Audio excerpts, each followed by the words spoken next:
Okay, Ashok, given your Tata broadband, all yours. Jai Baba, why don't you start? How to Avatar. love God.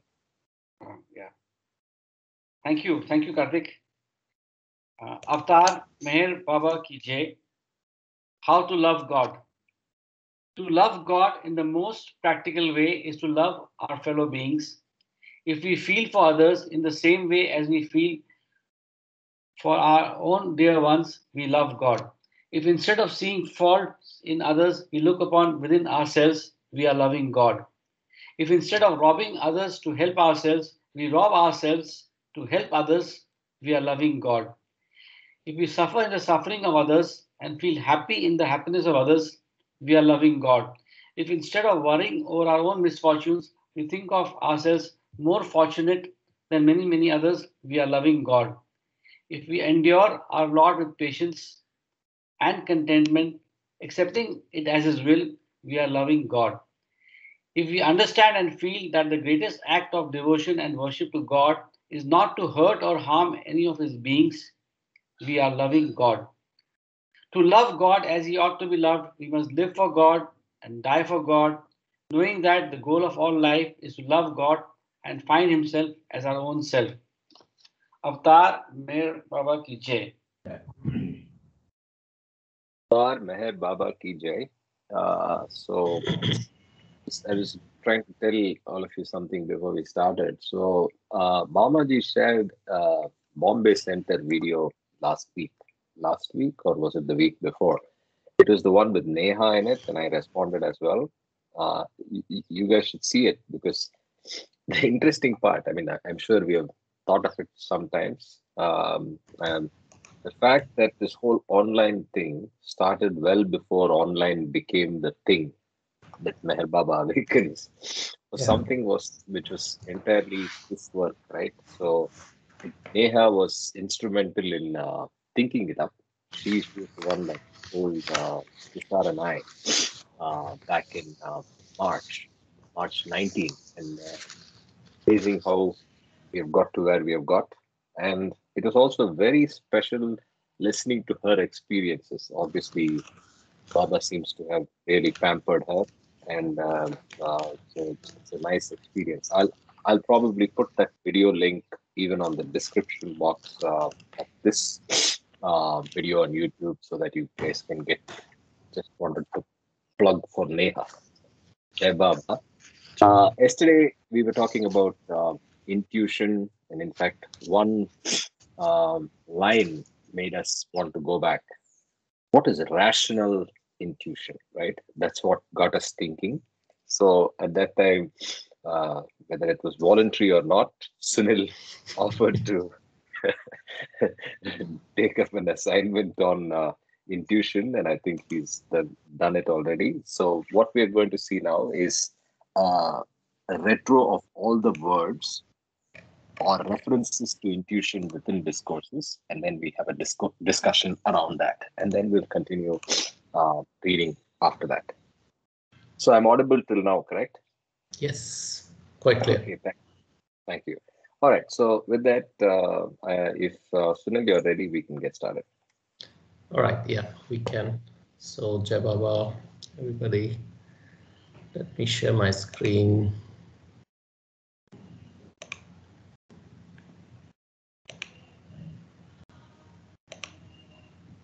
Can you see my screen, Karthik, everybody? Yes, Sunil, we can. Yes, we can. All right. So what I've done is that I just picked up, as Karthik explained, I just picked up the references and pasted on PowerPoint. I tried to understand. My ambition was to pinpoint a definition of intuition in discourses. I couldn't find one. I think the answer to intuition comes from intuition, it seems, but we'll have some references and some understanding through what has been written on it. We'll just go through it and discuss. So how I did is I put page number on top so that if anybody wants to reconnect or read before and after that para could do that. It's in, so first reference is on page 58, removal of sanskaras. wiping out all sanskaras through intervention of a Sadguru. So it says the Sadguru can raise the aspirant from ordinary intellectual level of consciousness to a level of consciousness where there is inspiration and intuition, and then towards the level of insight and illumination that culminates in his merging into infinite. So what was insightful here was inspiration. It starts with inspiration and then leads to intuition and then insight and illumination, and finally merging into infinite. Sorry.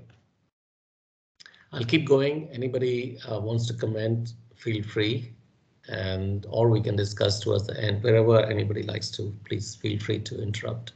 I'll keep going anyway, as I understood. I think doing it as he goes is better because the different references could be diverse in context. So Right. it's better to discuss any questions or discuss any aspects as he's doing the slides.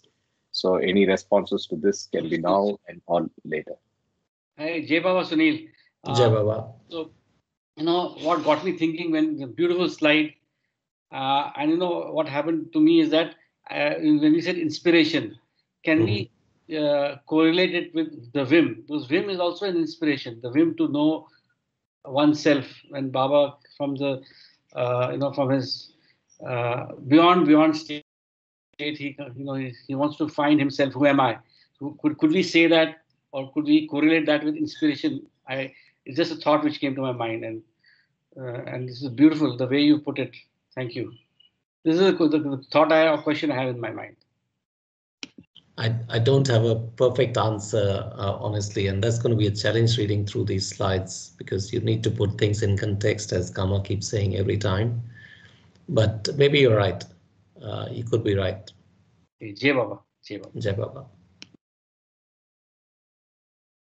Anybody else? Or I keep going otherwise until interrupted, yeah? This sequence of terms here, inspiration, intuition, insight, illumination, merging into infinite. In some other reference, I have seen another word used, revelation. That term is also used in between. Right. The sequence is also slightly different, I think. So I'll have to check on that. Maybe it is in another book which we were reading. So Baba clearly mentioned the sequence. I see. So how we step by step go ahead to the infinite. That's what. Right. I'll try to find out that. Sure. I'll share the material with everybody just for your own research and further dwelling into it. Let me go to the page, next page. It's a reference on page 95, the avenues to understanding, conflict between mind and heart. So it says the heart, which in its own way feels the unity of life, wants to fulfill itself through a life of love, sacrifice, and service. It is keen about giving instead of taking. It derives its driving power from the innermost spiritual urge, expressing itself through the immediate intuitions of inner life. It does not care about proofs or intellectual corroborations that mind seeks while dealing with material objects. So what I took away from this was the mind seeks proofs and intellectual corroborations in dealing with material objects, which is stated here. And heart derives power of love, sacrifice, and service through intuition, it seems. Or it's expressed through intuitions at least. Any comment? Yeah, Jai Baba Sunil. Jai Baba. Again, I think I'm again coming back to the same point. Maybe it's my mind, one-pointed mind. It derives its driving power from the inmost spiritual urge, expressing itself through the immediate of the inner life. So again, this connects me to the whim. To the whim, yeah. Just think about it, because the inmost spiritual urge, expressing itself through the immediate intuitions of the inner life. When we say inner life, we could interpret, or I don't know whether I'm right, but this is what came to my mind. Again, yeah, maybe Ashokji, you're right. Jai Baba. Jai Baba. And the second line, you have written, heart derives power of love. That is okay. And sacrifice and service is a sort of giving, not deriving. Right. We can rephrase it. Derives power and love. And what word to use? And gives or sacrifices and involves in service. Maybe. Okay. Should I say something else here for sacrifice? Sacrifices. Power of love and sacrifices. And involves in service.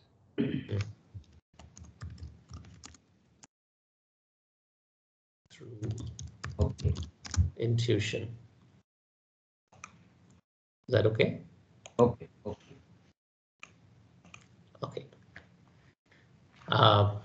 Let me go forward. The next reference is on page 138, arriving at self-knowledge, identification with mental body. I didn't conclude this. Not every page I have a conclusion below, so we can read and then discuss. Impressions connected with a subtle world get worn out in turn through, for instance, some form of penance or yoga.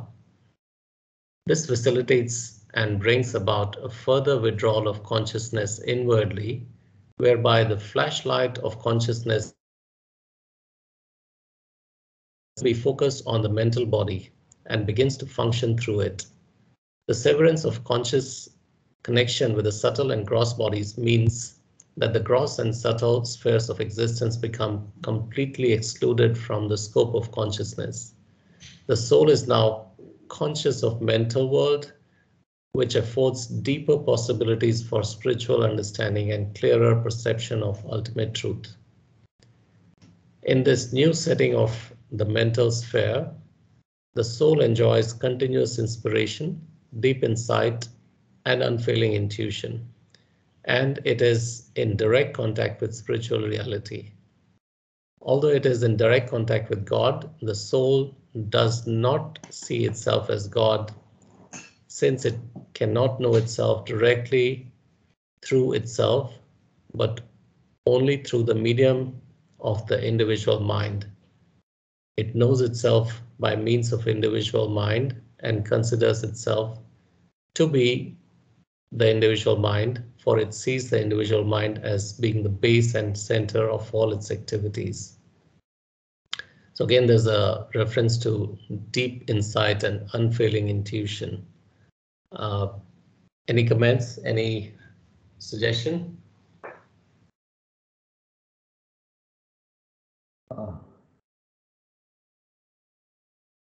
This seems to give an idea that at times we may sort of forget the gross and subtle and go into the mental plane.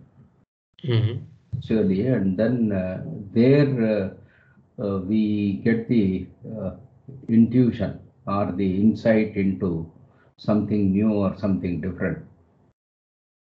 So this is a new insight for me, this paragraph now, because being in the grass, but we may jump at times, maybe fleetingly, into the world of the mental sphere. Right. Living out grass and the subtle. Right. So the sight of intuition is only in the mental sphere or the mental body. Right. Is that a conclusion that we can draw? Can we say intuition belongs to the mental sphere, or is it wrong to say? Because I think it's not very conclusive through my reading that it belongs only to the mental sphere. I endorse. Sorry. Please go ahead. Go ahead, Ashokji. Yeah. I endorse what Sunilji is saying. It's an area of research. We cannot. There's no conclusion we can reach to. Maybe we can again go back and research on this. In the later pages, Baba has little bit defined what is intuition, but I don't think it belongs either to mental or to the sphere of heart alone. It's a combination of a few things. Looks like to me. Okay, So tough let's to conclude anything. Jai Baba, let's- I think that, Yeah. we know that intuition is a sixth sense. And when you look at the mind, the mental body, it is clearly relates to analytical reasoning mind. So we know that intuition is of a higher order than analytical reasoning mind. And then we were also talking about other aspects like illumination, inspiration, and so on. So I believe that as you go through the different planes of involution, the intuition aspect will probably get finer and finer. So we can't say that, definitely we can't say that intuition has to do with the mind. It is something beyond the mind. Right. So that is how I would look at it. Jai Baba. Jai Baba. Let's keep going, and maybe we can develop on certain things again later. There's another reference on page 154, the ways of the master, contribution of master. So it says, in fact, there is a danger of the aspirant being detained on each one of the inner planes, because each in its own way is very alluring and serves as a trap for the aspirant. The master either takes the aspirant past these planes or through them without contribution of master, unnecessary delay. Without contribution of, I think somewhere there's a typo, unnecessary delay. However, the aspirant has to walk his own way. The contribution of the master consists in confirming and consolidating the previously acquired intuitions and perceptions of the aspirant, and in precipitating his consciousness into next stage, which, though unavoidable, is by its nature impossible for aspirant to anticipate. So to me, it seems like intuitions are acquired in the journey along the way, and like Kama said, keep getting finer and finer in the progression. So they have been previously acquired on the path, and master helps to confirm. And consolidate them. If I may point out one more, can I, if you don't mind, Please. spelling Please. contribution, TION. Sorry, where is it? On the top, the ways of the master, contribution. Sorry, thank you very much. Hey, but this is a great effort, so let's just trying to make it better. Yeah, please.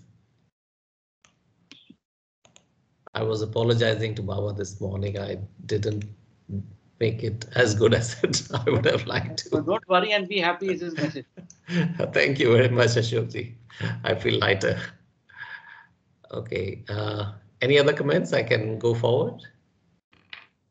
Yeah, yes. If none, let's go forward. Yeah. There's another reference on page 184, the place of occultism in spiritual life. Occult experience, no substitute for inner effort. When occult experiences are gifts, occult experience from perfect master, they serve the purpose of unveiling much of the hitherto obscured intuition. Some extra words are there, apologize again. Removing some of the difficulties leading towards the spiritual path and filling the aspirant with great confidence and enthusiasm that are necessary to cope with the new requirements at each stage. But the aspirant makes real progress by putting into practice his best intuitions of his heart, not by being the merely passive recipient of occult experiences. So progression is again through the best intuitions of his heart. Again, like Karthik, it's not just the mind, it's also intuitions come probably both from mind and heart, and it's of a higher order, like Kama said. Okay, we go forward. Any comments, anybody? I heard somebody unmute, no. There's another one on 249, the types of meditation.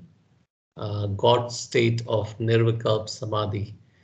To dwell in Nirvikalp Samadhi is to dwell in truth consciousness.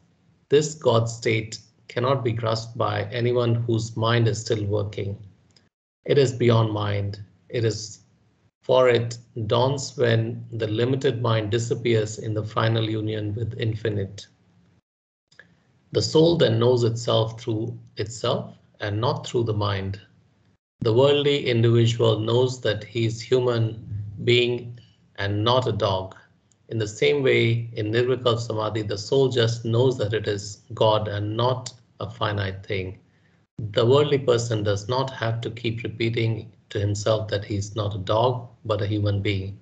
He just knows, without having to make any special effort, that he is human being. In the same way, the soul in Nirvikalp Samadhi does not need any artificial inducing of God consciousness through repeated autosuggestions. It just knows itself to be God through effortless intuition. Again, intuition takes you or guides you to reach that state of Nirvikalp Samadhi. It seems. Any other interpretation or comments? I think this clearly states that intuition is beyond mind. Right. So it cannot be in the mental plane. Only after we traverse beyond that, intuition is. Right. Perhaps it's guiding the mind and the heart both to work in a certain way. Or there are again references of conflict with the mind, because mind looks for rational analogies or corroborations. So intuition again is a higher order than mind or heart, perhaps. Let me go further. There are many references, so then we can come back and discuss if need to. The deeper aspects of sadhana, page 260, sadhana of knowledge, action, and love. In its deeper aspects, spiritual sadhana consists in following: number 1, the yoga of knowledge, dhyan; number 2, the yoga of action, karma; number 3, the yoga of devotion or love, bhakti. The sadhana of knowledge finds its expression through the exercise of detachment born of true understanding, the different forms of meditation, and constant use of discrimination and intuition. Each of these modes through which spiritual knowledge is sought or expressed requires explanatory comments. So I just picked up the para which had a reference of intuition, but perhaps there's many more explanations. Point here is discrimination and intuition. So close to what Karma explains every time, what is the Vivek and Vairagya. But intuition is what further to Vivek and Vairagya. Vairagya is detachment, Vivek is knowledge. Maybe they are both in discrimination. Through Vivek and Vairagya, you do discrimination, and then intuition guides you further. Perhaps I'm not very clear. Any comments? Anyone give an idea of what is the Sanskrit word for intuition or something related to intuition? Kama, you have any idea? Mamaji, we'll have to Google it. Huh? We have to Google it. So I think, Jai Baba, what Sunil was saying is correct. Definitely discrimination, Vivek and Vairagya helps towards intuition. So intuition helps us to make that decision, because Vivek and Vairagya, the Vairagya is detachment or dispassion, and Vivek is discrimination or the right knowledge, the knowledge that allows us to dissect a particular situation, and then we have to then figure out how we take that decision, whether through a kind of a desire or attachment, or it has to be in a detached way. And then intuition probably provides that the choice that we make, because the mind is going to give us multiple choices. And I know somebody had told me very interestingly, he said, the first thought that comes to your mind is your intuition. And I was, this is something to think about. The first thought that comes to your mind is intuition. And after that, whatever the mind starts to say, then it goes into the monkey mind. So intuition is definitely part of the spiritual wisdom that we accumulate. As Baba has said, through multiple reincarnations, we gather all this Vivek and Vairagya, and that the net cumulative effect of the Vivek and Vairagya helps us in forming our intuition abilities. Jai Baba. Jai Baba. I go forward. There's a reference on page 61, the deeper aspects of sadhana, use of discrimination and intuition. The sadhana of knowledge or dhyan remains incomplete unless the aspirant exercises constant discrimination and unveils his highest intuitions. Realization of God comes to the aspirant who uses discrimination as well as his intuitions about true and lasting values.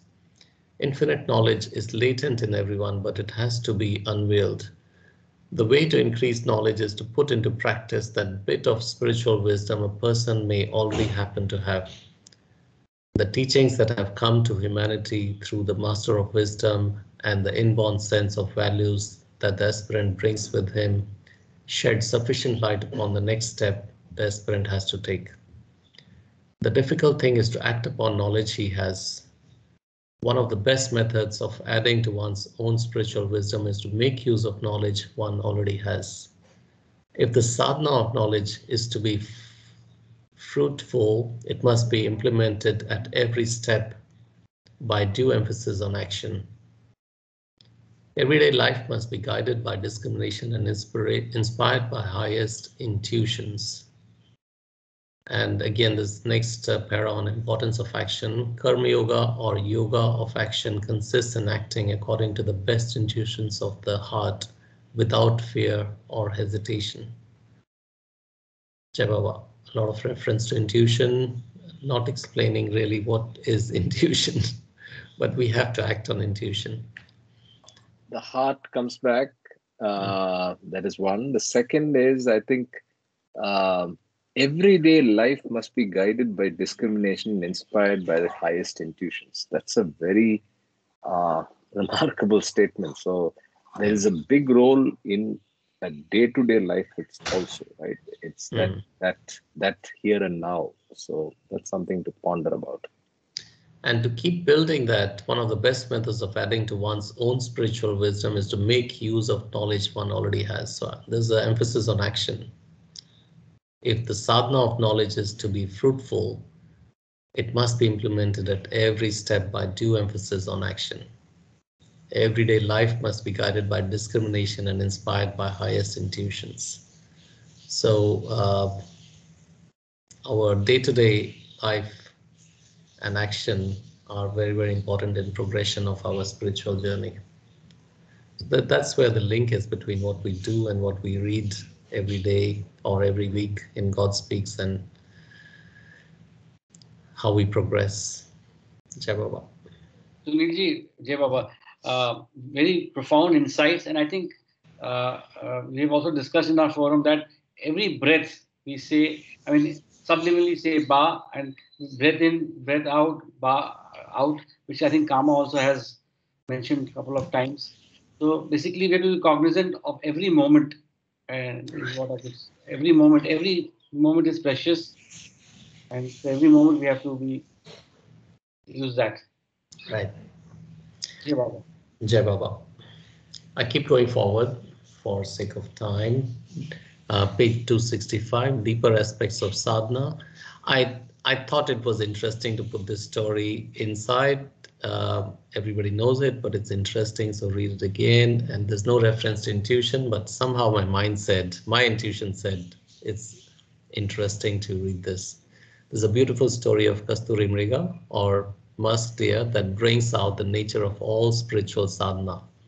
Once while roaming about the frolicking among the hills and deers, the Kasturi Mriga was suddenly aware of an exquisitely beautiful scent, the like of which it had never known. The scent stirred the inner depths of its soul so profoundly that it determined to find the source. So keen was its longing that, notwithstanding the severity of cold or intensity of scorching heat, by the day as well as by the night, the deer carried on its desperate search for the source of sweet scent. It knew no fear or hesitation, but undaunted went on its elusive search until at last happened to lose its foothold on a cliff. It had a precipitous fall resulting in a fatal injury. While breathing its last, the deer found that the scent that had ravished its heart and inspired all these efforts came from its own navel. The last moment of the deer's life was its happiest, and there was on its face inexpressible peace. All spiritual sadhanas of the aspirant are like the efforts of Kasturi Mriga. The goal of sadhana is self-knowledge. The final fructification of sadhana involves the termination of ego life of the aspirant. At the moment, there is realization that he himself has, in a sense, been the object of all his search and endeavor. All that he suffered and enjoyed, all his risks and adventures, all his sacrifices and desperate strivings were intended for achieving the true self-knowledge, in which he loses his limited individuality, only to discover that he's really identical with God, who is in everything. So this is somehow linked to intuition, or perhaps this is the intuition deep inside us. What are we looking at? So did the Kasturi Mriga have intuition or not?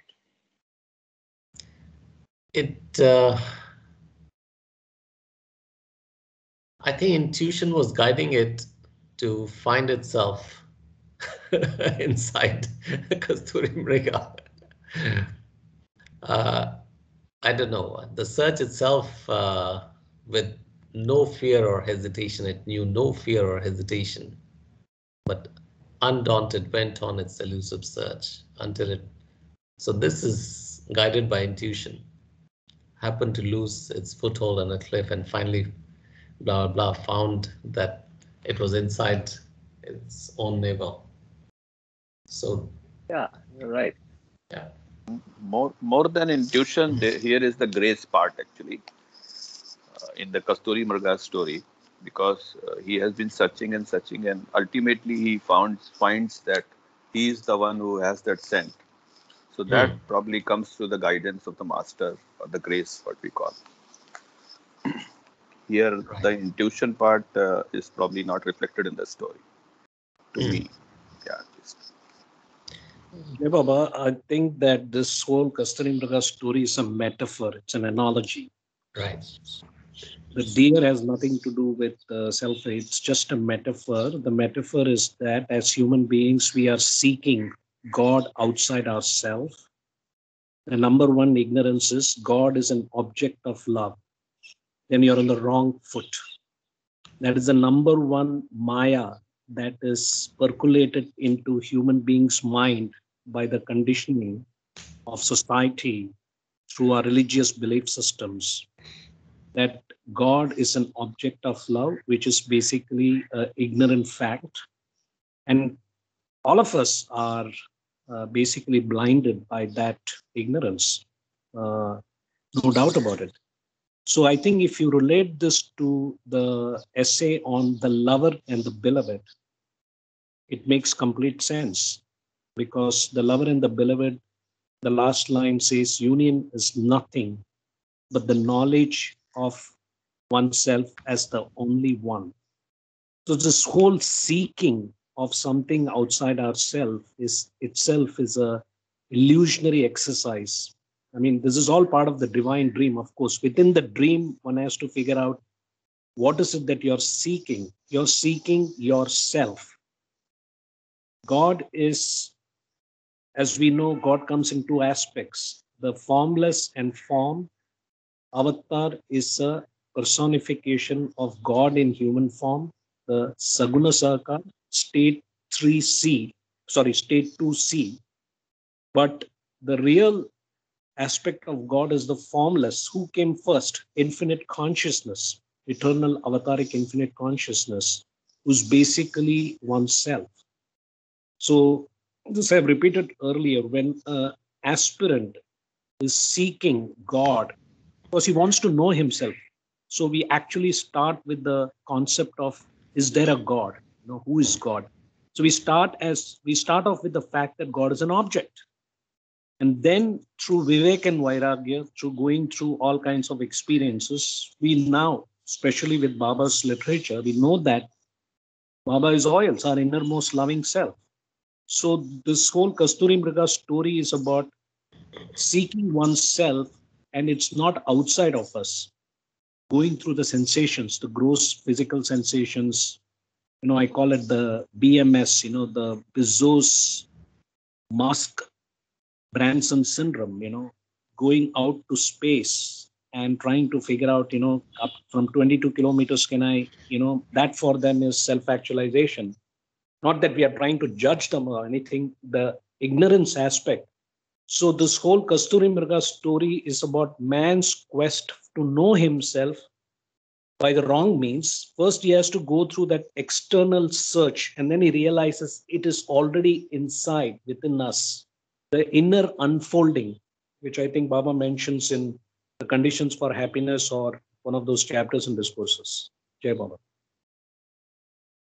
Jai Baba. So I keep moving on.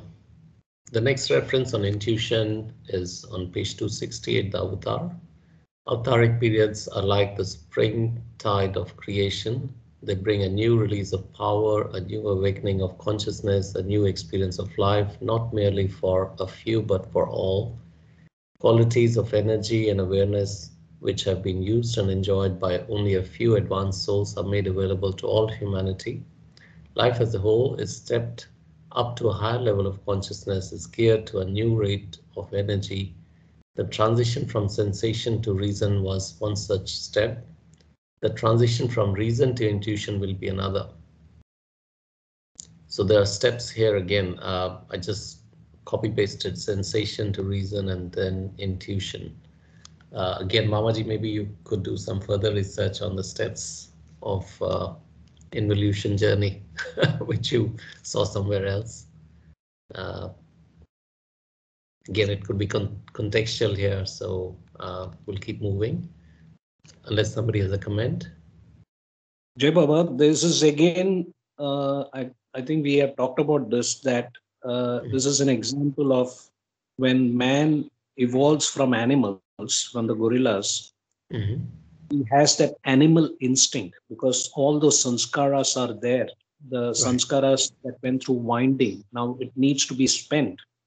So the first thing that comes out is the animal instinct. That is why the caveman syndrome, which we know, and then that caveman became a hunter-gatherer and agriculturist, and then he started building pyramids. And then it came to that Ashtavakra Gita aspect of who am I? And what we are seeing is, let's say, if we call the Industrial Revolution in the last 500 years as the function of using the human mind for material purposes, which is what we have seen Industrial Revolution 1.0 to 4.0. And today, everybody has a smartphone with all the data, information, knowledge that can be used for one's own Vivek and Vairagya. Now, the question is how you're going to use it. So that is why this particular line is very important, that Baba is clearly saying that we have now transitioning from the age of the analytical reasoning mind to the age of heart intuition. Jai Baba. Jai Baba. Well expressed, Kama. Thank you. Shall I keep going? Mamaji, yes? One more idea about this is, say, sensation and reason. Maybe biology ends there, and spirituality starts with intuition. So all our DNA stops at reason, I think. Because mind is a part of the body, gross body. So even though there is a shade of mind which is beyond the body, I think science stops here and spirituality takes over. So intuition is the initiating step, I think. Jai Baba. Jai Baba, I think Doc Mama put it very well, is correct. Even our being involved with the Baba literature and reading this aspect is an example of intuition. The analytical reasoning mind, yes, initially we were going through that experience of whether to follow this particular teacher or not, whether there is God, is it worth searching for it, trying to analyze, and so on. But I believe that probably all of us have crossed that analytical reasoning mind, and intuitively we are having this belief and intellectual conviction and faith now, which faith is a form of intuition. When you come to the chapter on God and Maya, it's those four chapters are like very dense. I still find it very difficult to understand everything about that chapter, but there is one part which is about false beliefs, the like blind faith. But then Baba talks about faith, like in the latter part. So there is one side, there is belief, and then it gets transmuted to faith, and faith is a form of intuition. That's my understanding. Jai Baba. Jai Baba.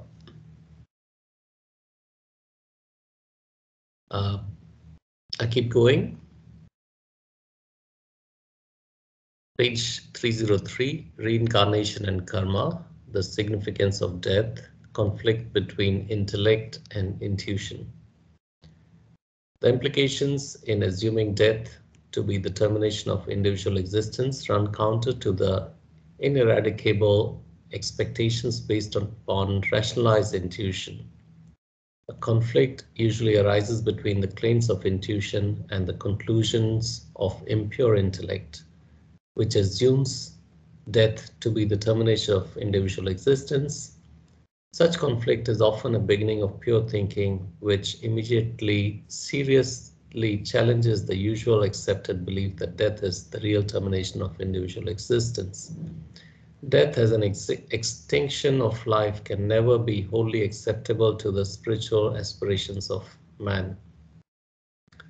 Therefore, belief in the immortality of the individualized soul is often accepted by the human mind without much resistance, even in the absence of direct, supersensible knowledge about existence of life after death.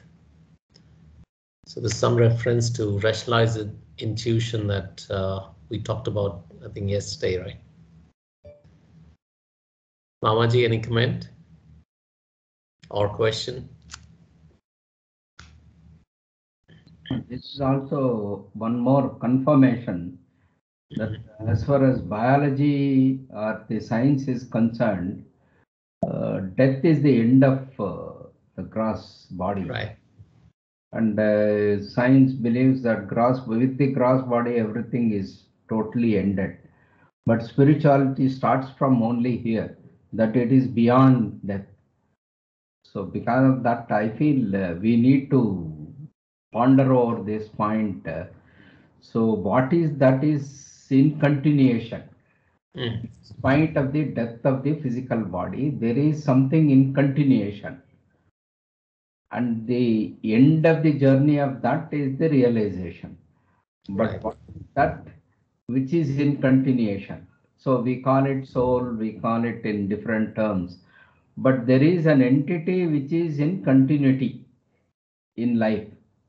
Right. So the end of that is realization or joining with another bigger entity, which is the real, always not always existing. That is the existence as such. So this is one which is driving us to. So we have to live, say, science at some level. That is my confirmation. And then go ahead. So I was with science for a long time. I was always thinking that DNA is the end of all our search, and then now I have given it up. So that is my journey. So there is something substrata which is always existent, and we are moving with some carriage on this path, and then leave this carriage now and then, but still the path is there, and then our movement is always there. That's how we have to look at it. That is one sort of a insight that I am getting reading all this, especially related to death and intuition. Jai Baba. Jai Baba. Somebody explained what is rationalized intuition yesterday, or at least there was an attempt. That's why it all started, I think, yesterday. From there, yeah. Intuition. When we call rationalization, it's a part of, say, inquiry. It's a part of, say, Vivek and not Vairagya, but Vivek. So discrimination or inquiry. I see. I don't get that idea of rationalized intuition. I am still struggling with that. I think Kama explained earlier, intuition keeps getting finer and finer on the involution planes, perhaps. So rationalized maybe a little finer level of intuition, or I don't know. No, the one way we can look at it is, say, those who are having some sort of an intuitive feeling now and then, in always confusion. What is it? Is it real? Should I say follow this?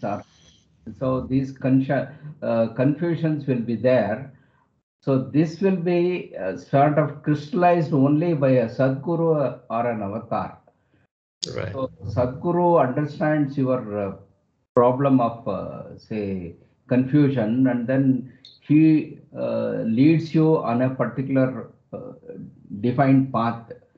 So that may be rationalization. So rationalized intuition means bestowed or say sanctified by the Sadguru.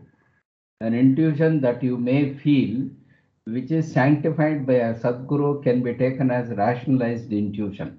That is how I look at it. Maybe it is still not so clear about it. Because rationalization means somebody is trying to certify this intuition. So this can be done by only a Sadguru or an avatar. Cannot be done by any other lower strata, say, person. But individually in our journey also, our intuitions keep getting finer, because the soul is it soul? Soul is comprising of our intuitive makeup, and that's, I think we're going to read some more detail about how intuition comes about in coming pages. Maybe at that point we could relook at it. Any other comments on this page? Jai Baba, I think when you use the phrase rationalized intuition, like we can break up that word and understand all the different synonyms and meanings. But I think, as we have already said earlier, that it is very contextual. Now, what Doc Mama said, that yes, the rationalized intuition by a Sadguru or master, perfect master, when he is guiding his disciple, that, I mean, see, the Sadguru and perfect masters and avatars, they don't dwell in that area. Let's say that whatever they say is the ideal perfect thing, because they are perfect. They are perfection personified. We understand that from material perfection and spiritual perfection. So rationalized intuition for an ordinary human being, not everyone has the direct guidance of a Sadguru in physical form, number one. Number two is, even with Baba guiding us in his formless aspect, there we still need to use our Vivek and Vairagya. So rationalized intuition is also another way of describing Vivek and Vairagya from a contextual point of view. So rationalization, has already been described, can be a very analytical reasoning mind where you rationalize through many different mind arguments. They say if you have a good lawyer, he can make the false look good. So rationalized intuition is something that once you use your analytical reasoning mind and you have a number of choices in front of you, which intelligent choice that you make, the intelligent action where you're unwinding sanskaras, that is where your discrimination comes into place based on your spiritual wisdom, as you rightly said. That is why one has to go through the different experiences of life, the ups and downs, so-called. Not problems, but challenges, because problems means good or bad problem, but challenges are non-dual. If you're a sportsman or if you're, forex trader. So the idea here is that I think, especially for traders, I can tell you in the financial markets, the real good traders is based on intuition. If you read the books about the traders who have been very successful, bond trader or, all these guys, there is a gift that they have, the intuition. Even gamblers, when you're playing poker, the decision is not based on rationalization. Yes, rationalization is used, the discrimination, but the ultimate decision is the intuitive ability, which is a very, very difficult thing to express in words. So what I had done was, when I was compiling my talk on awakening about Baba, the balancing of heart and mind, I'll just give you some comparisons that I did. We know that intuition is of the heart intuition, and mind is the analytical reasoning mind. And Baba has said balancing of heart and mind is important, but heart always has precedence. That intuition always has precedence over the mind. So heart is about being, spirit, the essence or substratum, whereas mind is about becoming. It's about matter, form. It's ever changing, constantly changing. The analogy one can use is the white movie screen in a cinema theater. Whether there is a lockdown or not, whether the movie theater is on or not, the white screen remains the same. That is the substratum, I believe Doc Mama was talking about, the existence, the self. Now, heart is about the breathing heart, loving soul self, whereas the mind is the thinking mind, ego personality self. Heart is non-dual. We know breathing is only deep breathing or shallow breathing. It is never good breathing or bad breathing, except for bad breath, which some people have, unfortunately. But there is the heart is about the eternal now, whereas the mind is about space-time, past, present, future. The heart is about the real I self, I am, whereas the mind is about the false I, ego, personality, self. I am that, or I am this. I am the gross body, Messi or cricket player or whatever, or I am the subtle body musician, Eric Clapton or Jeff Beck, or I am the mental body rocket scientist. But the real I self is the same. I am. There is no I am that or this, which is of the mind. Heart is about the intuitions of the inner life, whereas the mind is about the intellect, the analytical reasoning mind for outer life, because that is also important. There is a reason for having the mind. Mind has been designed by the divine script, and it comes through evolution. It acts as a scaffolding, and then it disappears. That is the whole game here. Heart, love gives, selfless and generous, natural and spontaneous, whereas the ego takes. It's selfish and possessive. It is artificial and requires conviction, intellectual conviction. Yes, but this is where the scientists stop. Intellectual conviction. But beyond intellectual conviction, which is based on the analytical reasoning mind, you need that heart intuition. Art is about understanding of spirit, or so-called God or self, existence, truth, infinity, and so on. Whereas the mind is about understanding of matter, which is a form of Maya. Heart is the direct method, feels unity of life, whereas the mind is based foundation on sensations, proceeds through inference and proofs to conclusions. Heart is about seeking expression through self-giving tendencies that unite humanity. Heart seeks expression through self-giving tendencies that unite humanity. Mind experiences multiplicity and separateness. Heart leads, mind follows. Heart is the state of wanting nothing, S-O-W-N, soon, state of wanting nothing. Mind is harassed by innumerable wants, desires, attachments, cravings. I have an acronym for desires. It's LCD WAS, WAS. L, longing, craving, desires, wanting, attachment, seeking. LCD WAS. Heart is the treasure house of spiritual wisdom, the intuitive aspect. Whereas the mind is the treasure house of learning. It's the data bank, with all those sanskaras in the mental body. Heart tells you which things are worth having, Mind tells you how to achieve the ends. So mind is about how, the process, whereas heart tells you which things are worth having, what is important and what is unimportant. So when you're in ignorance, for us, material freedom and reaching the highest material fulfillment is what drives the society. But we know that that is part of the game. You have to go beyond that. That is where we get stuck in the Maslow's hierarchy of self-esteem. Art is bhakti yoga, pure love, devotion, and is the highest part. Art intuition is the highest part. But you have to have the gift of pure love from the perfect master. But before we have that, that is why we need to read Discourses, God speaks, and not keep saying that, oh, I am in love with Baba, I can do it. And if you have gift of pure love, fantastic. I think you're a very lucky person. And Baba himself has clearly emphasized that we should read Discourses and God speaks number of times.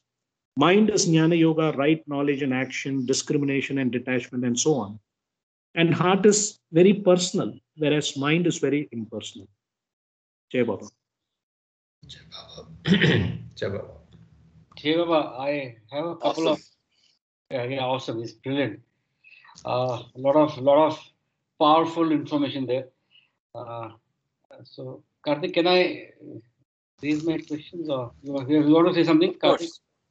Okay. No, you're not. But this time I shall allow you to talk. Karthik, if we have a print transcript of what Kama talked now, it would be better for us to understand more clearly. Because portion of what? Yeah, that's a good point. I think he was reading out something. Is that right, Kama?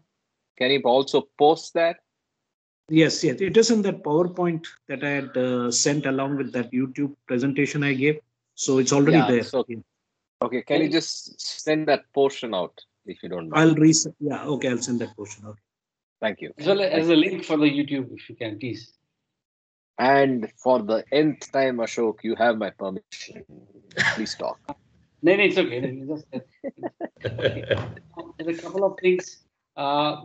He said we have to go beyond self-esteem in the Maslow's hierarchy of needs.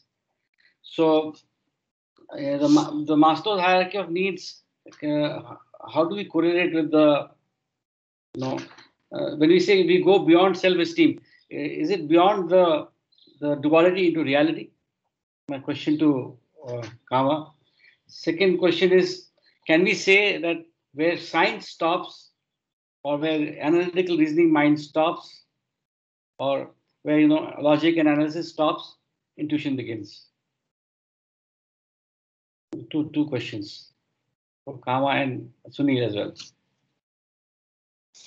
So Jai Baba, just to answer your question on the Maslow's hierarchy, we all know the real life case study of the Rajat Gupta syndrome, I call it. That here was a poster boy for all aspiring Indians who wanted to make it big in the material world, who are looking upon to Mr. Gupta, as we know. And my analysis has been that somebody who had everything possible, fame, name, wealth, intelligence, knowledge, he could speak about the Bhagavad Gita and so on and so forth. Why does an individual soul like that fall down? Because even though this person had that intellectual conviction of the spiritual knowledge having come from India, and he would probably quote them, he was not able to balance that aspect of material freedom and spiritual freedom. So it is important to know that don't put the cart before the horse. Personally, in my case, I was idealistic when I was in university. I wanted to become God realized, self-realized, without knowing what it meant. So the important thing here is the practical aspect is take care of your material life first, right? That is the Maslow's hierarchy: roti, kapda, makan, personal, family life, and professional work life, and reach the peak of your material life, which is what most people, especially we have seen in this current era.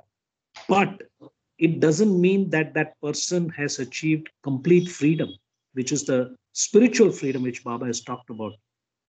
And the so coming back to your question of self-esteem, I meant that for me, the understanding of why somebody like Rajat Gupta did what he did was low self-esteem. That even after achieving more than what anybody could expect in the material life, that person's spiritual life was not equally balanced.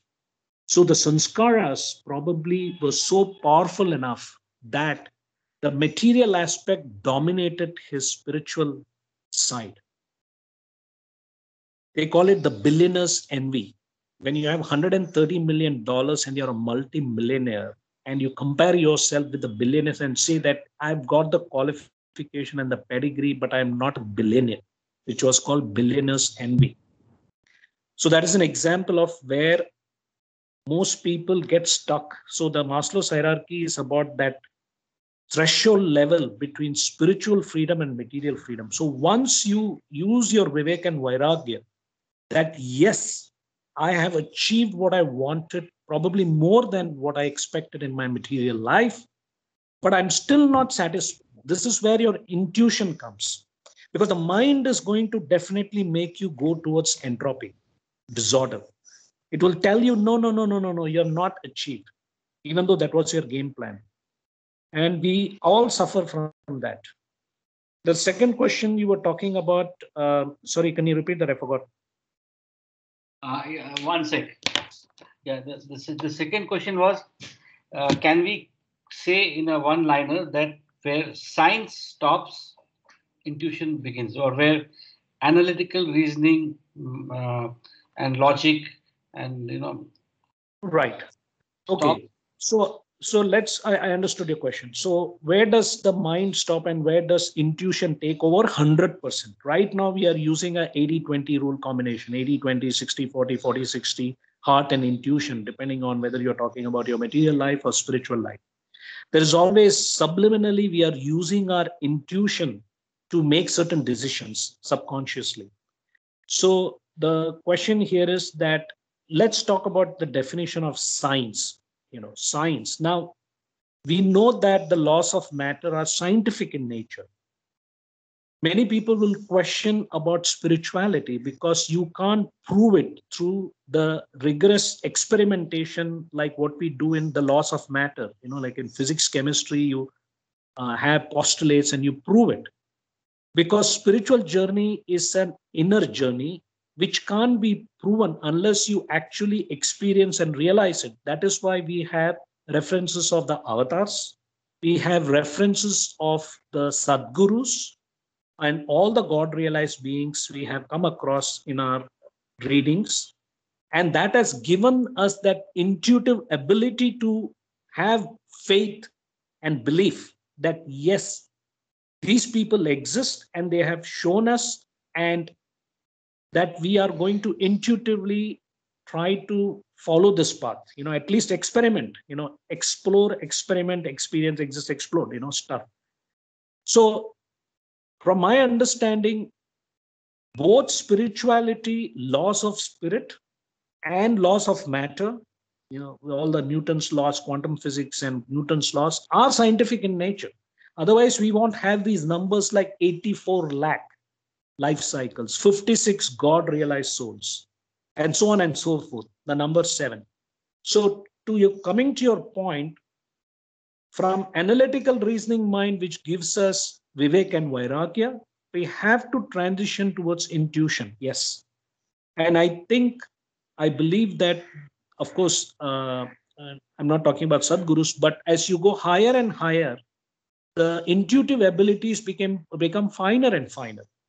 So yes, intuition takes over then. And as we go through the planes of involution, veiled or unveiled. Jai Baba. Jai Baba, I just have one small follow-up question, and that is between the spiritual East and the material West. Now, what happens is that when people go from the East to the West, they get they get a shock of materialism when they go to the West. How does one handle that? Because especially for preparing for your US trip, Ashokji? Yes, I am. Maybe in January or February. You caught on when you're quite intuitive yourself. You caught on that I am. Sorry for interruption. Beware, Ashok. The West is going to allure you. Yes, I know that. But my question is that, see, both my children are there, and so it's a very practical question, that how do I sort of, lead them to a balance between the laws of matter and the laws of spirit. That's a big thing to, even do it myself and leave alone my children. Jai Baba, the answer to your question was how to balance this Oriental Eastern tradition with the Western Occidental way of living, the material West and the spiritual East. Of course, there is no more bifurcation like that. We are living in a global village, working ourselves that 16 hours a day. So what you're saying is that I would say just be a pure observer witness. So by being yourself, you will set an example. You don't have to give jhana. So people around you, when they observe you and see that you are completely at peace with yourself and you're basically using your own self-awareness and Vairagya, Vivek and Vairagya, and trying diligently, using intelligent action of thoughts, words, and deeds. So that itself is be a good start for you to just be a pure observer witness, and where needed, you can use your intellect and do whatever necessary things that you need to do. Be a good grandpa. I believe that Baba has said yesterday. I could not make some comments on the chapter, but Baba had said that since based on reincarnation karma, the consciousness of the soul takes incarnations either in the East or in the West, as a man or as a woman in different cycles of time. For example, there are 4 kinds of people. People who are born in an Eastern body, let's say an Oriental body, you are an Indian by nature in gross form, but you have a Western materialistic mind. And there are people who are born in the West, the white man who is born in the Occidental, but has an Eastern spiritual mind. For example, I know a couple of people from my university batchmates who are totally Western, even though they have a gross body which is from India. My own cousin brother, who was a Iyer Tambram, who never believed in God and was just normal. But once he went to Israel, he became fascinated by Judaism and he adopted modern Orthodox Judaism. Now, this guy is a scholar. He can speak Hebrew and he reads the Talmud. He goes for shul during Fridays. And he follows all that. Now, where did that come from? Of course, it had to do with past sanskaras, some unfulfilled aspect of his spiritual journey. Likewise, I was reading about this guy, Andrew Krieger, who wrote a book called The Money Bazaar. I mean, this is a guy who made $300 million in 1988, the Dow Jones crash. He betted on the New Zealand Just a dollar. time check, Kama. Okay. So anyway, I'll stop here. Go ahead. Yeah, just a time check. I think we have another 6-7 slides. Yeah. I thought we'll let. Okay, Sunil, why don't you Sunil finish the complete it slides so and that, then we can yeah. the question. All right. Okay. Jai Baba. So And then we'll all help Ashok plan for his trip. For his US trip. Okay, this slide is important. Assimilation of earthly experiences, heaven and hell, and release of wisdom. Thus, the hell state and heaven state become instrumental in the assimilation of experiences acquired in the earthly phase. An individualized soul can start its next incarnation in a physical body with all the advantages of digested experiences. The lessons learned by the soul through such stock-taking and reflection are confirmed in the mental body by the power of their magnified suffering or happiness. So we learned about this a couple of weeks ago. Heaven and hell state. They become for the next incarnation an integral part of the intuitive makeup of active consciousness, without in any way involving detailed revival of the individual events of the previous incarnation. The truths absorbed by the mind in the life after death become in the next incarnation a part of inborn wisdom. Developed intuition is consolidated and compressed understanding distilled through a multitude of diverse experiences gathered in previous lives. So this is closest I could get to the definition of intuition so far.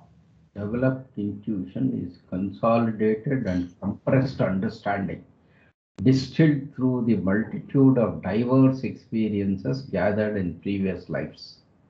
Okay, thank you. Yeah.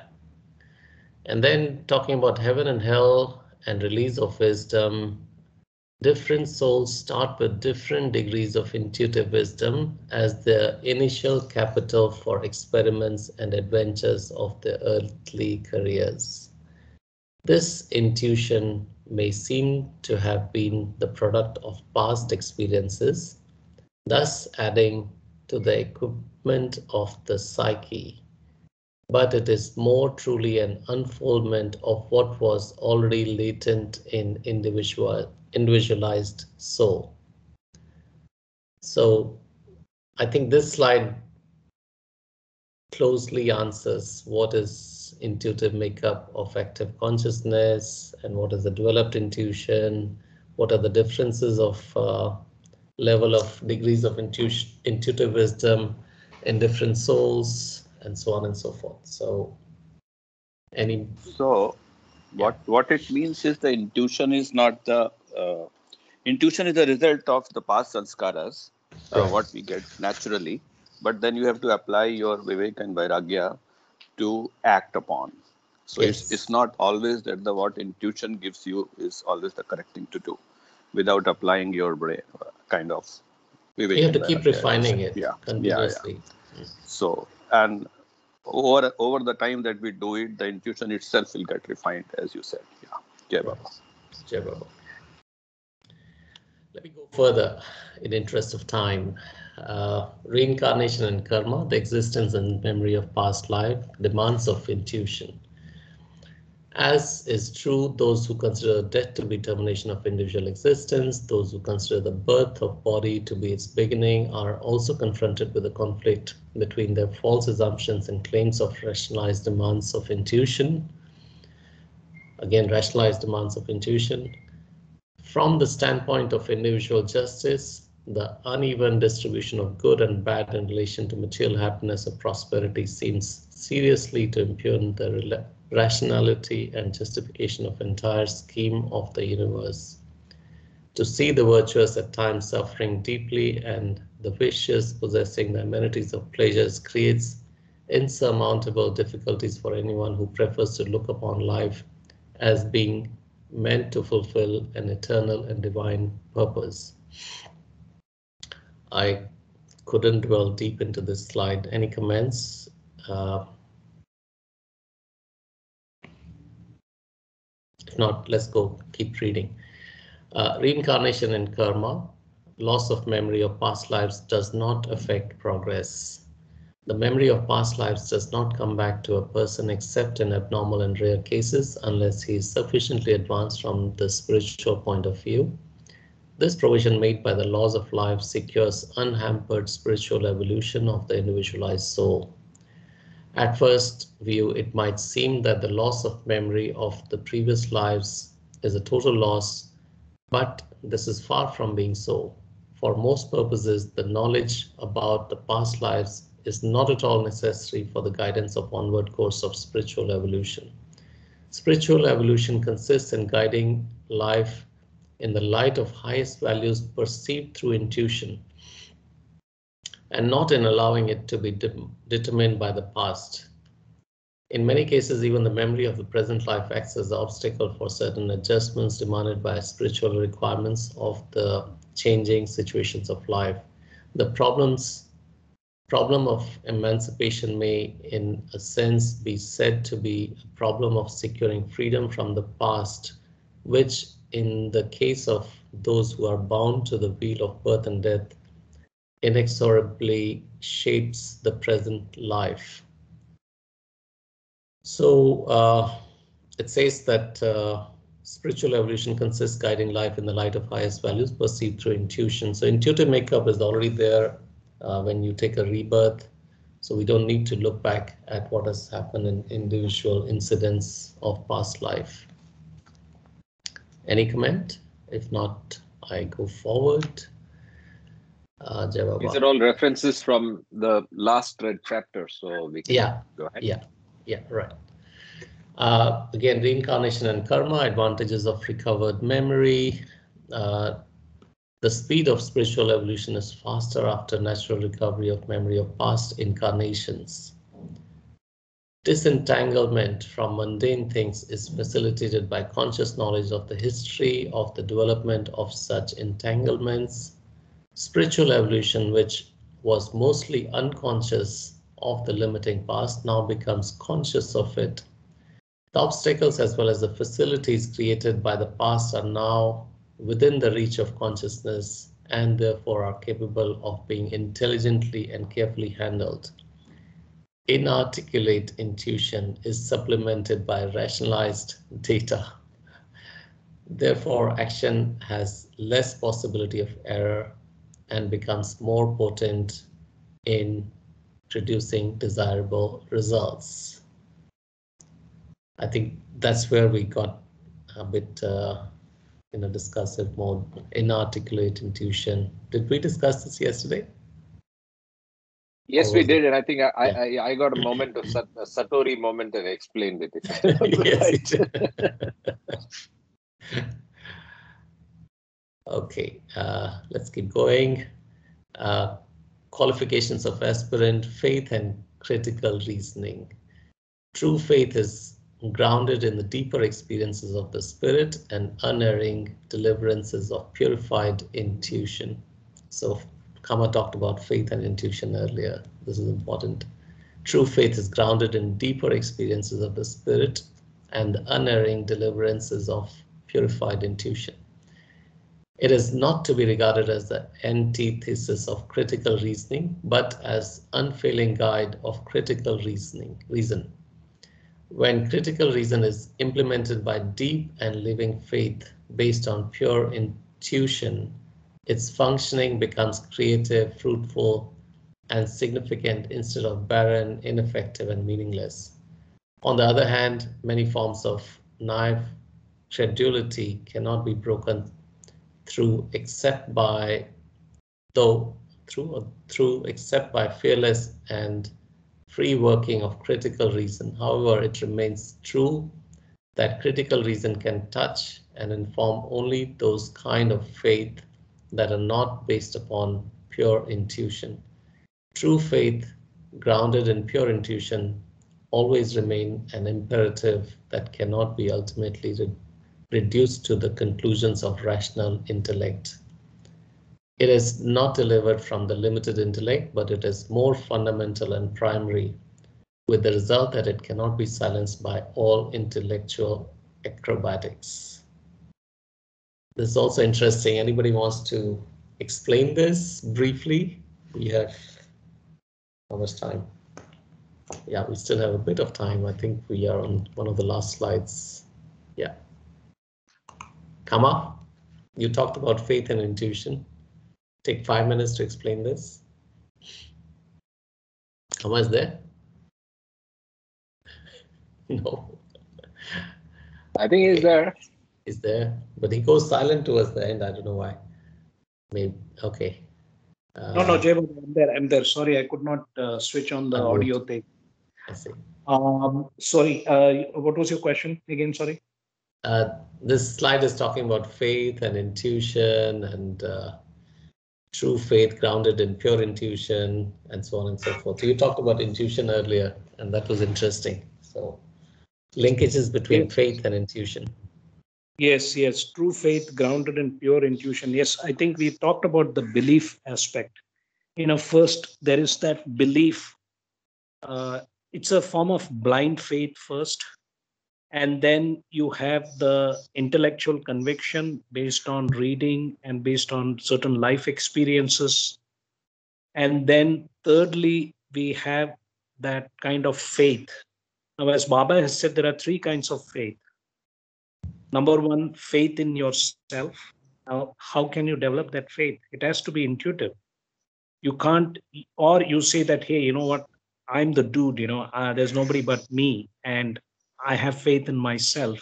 That is something that is talked in all kinds of human, leadership qualities and blah, blah, blah. And then Baba said, second faith is faith in the perfect master. So we all understand the importance or guidance of a perfect master. And that is also a gift, the grace of a perfect master. The teacher comes when the student is ready. So we are lucky, we are very fortunate to have Baba guide us. Number three is that faith in life. So if you really dissect all three, faith in yourself, faith in perfect master, and faith in life. Many people, as we know, who have the guidance of a perfect master go through so-called physical and mental suffering. The aspects like Shamshan Bhumi Vairagya, Tivra Vairagya, and you start getting contradictory messages with your own mind. And that is where the true faith ground in pure intuition always remains an imperative that cannot be ultimately reduced to the conclusions of rational intellect. So we had read the word rationalized intuition, and here we have rational intellect. So this is clearly a differentiation between the mind, which is the rational intellect, RIM, and you have the rationalized intuition of the heart, so RIH. So this is great. This is another insight for me. It is not derived from the limited intellect, but is more fundamental and primary, with the result that it cannot be silenced by any intellectual acrobatics. Because now we have gone beyond that. You have this, there are many Baba lovers, but having that kind of reinforcement every time, to have that faith in Baba all the time, despite any kind of circumstances we go through, and we are able to have that pure faith in Baba all the time, that is a form of true faith grounded in pure intuition. So here is also the explanation about when critical reason is implemented by a deep and living faith based on pure intuition, its functioning becomes critical, fruitful, and significant instead of barren, ineffective, and meaningless. So I believe this is part of God and Maya chapters, if I'm not mistaken. This comes from there. So if we read those 4 chapters very diligently, this whole aspect of intuition that we are talking about will become very, very clear. Because intuition is a very, very difficult subject to express in words unless you're probably a perfect master. So I think this particular slide is very self-explanatory, that here we are told that intellect is important, critical reason is important. That is the Vivek and Vairagya. But in the end, intuition is what going to move us forward, especially in our spiritual life. Jai Baba. Jai Baba. Jai Baba. Sunil, is that your last slide or there's more? Just a little bit more. I think this is the Okay, last after one. a little bit more, I have a question. You finish. Let me just finish up then. Yeah. Last one is qualifications of aspirant, credulity and doubt. Cravings have a tendency to pervert the function of critical reasoning, and unwavering faith grounded in pure intuition can come only to a mind that is free from pressure of diverse wants. True faith is therefore a matter of gradual growth. It grows in proportion to the success that the disciple attains in freeing his consciousness from diverse cravings. Jai Baba. That's all that I had on intuition through discourses, the references to intuition. I don't have the intuition. My intuition is lower orders still. I have to refine it further. Perhaps you have subliminal intuition. You don't know about it, but you have it. Thank you, Ashokji. Yeah. Ashokji has given you hope. Yes, certainly. Okay, my question. Okay, yes. Sorry.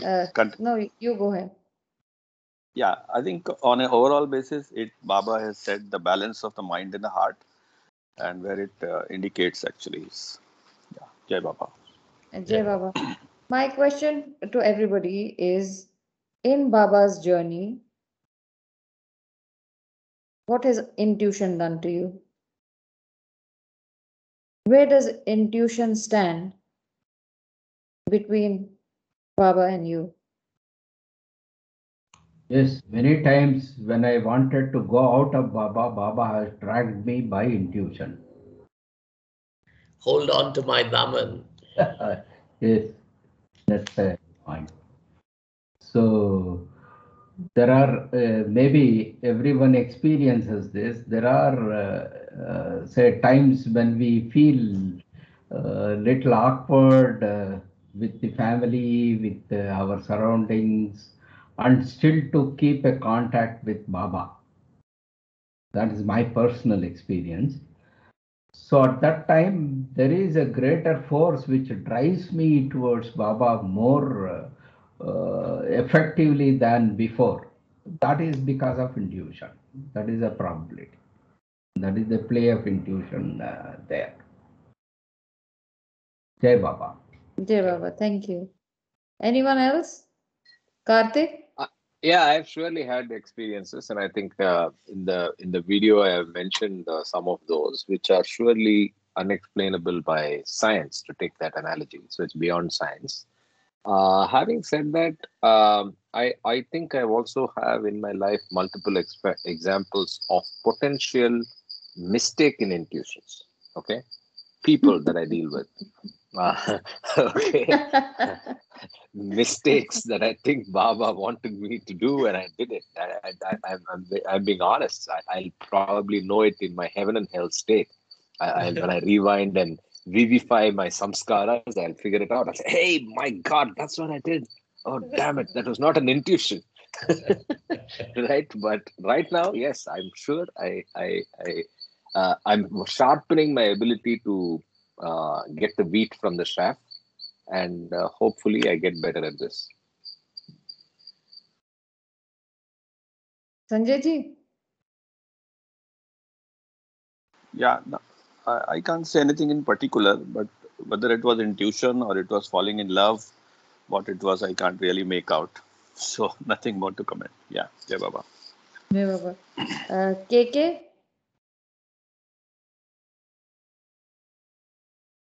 He doesn't know himself by Tough that to name. unmute KK after 9, but let's try. KK? Yeah, Jai Baba. I think the one line that came to me intuitively is Baba is intuition and intuition is Baba. Absolutely. Absolutely. Throughout this presentation, I have been thinking this is the central theme and central experience of my being with Baba for how many years he has allowed me to be with him. Intuition is Baba. The thing that speaks to you, that keeps you going, that gives you solace, that keeps you on. And even when you realize mistakes of people who you have misjudged, what makes you correct that mistake and understand and show that mirror to you is intuition, and intuition is Baba. And my journey with Baba is all based on intuition, nothing else. Yeah. And intuition is very, very important part of my faith because I don't rationalize anything. I just flow like a river, and intuition plays an immense role. I mean, even before Baba, the first time I saw Sunil, before I don't think I have told him. Before I went to see him, my heart was saying, This is the the guy. person. I hadn't seen him.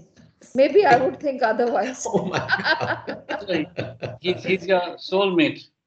So this comes from the heart or the soul. I don't know, but probably this is a soul connection.